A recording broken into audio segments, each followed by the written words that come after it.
सबको नमस्ते, प्रणाम, थैंक यू सो मच, धन्यवाद। वैसे भाई आपको बताना चाहते हैं कि आज हमारा बर्थडे जन्मदिन है और हम बहुत उदास भी हैं, टेंशन में भी हैं। आपको पता है क्यों?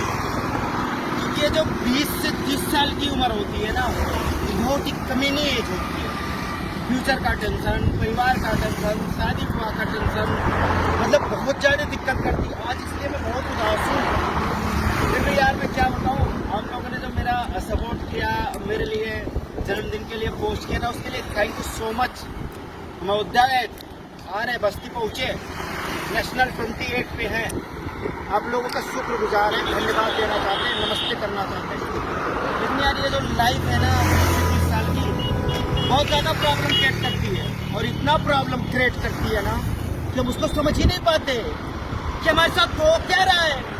लेकिन हम तुम्हें एक बात बता दें, जो भी होगा ना सही भी होगा, क्योंकि हम और जितना हमसे जुड़े हैं लोग ना, वो बहुत ही समझदार हैं।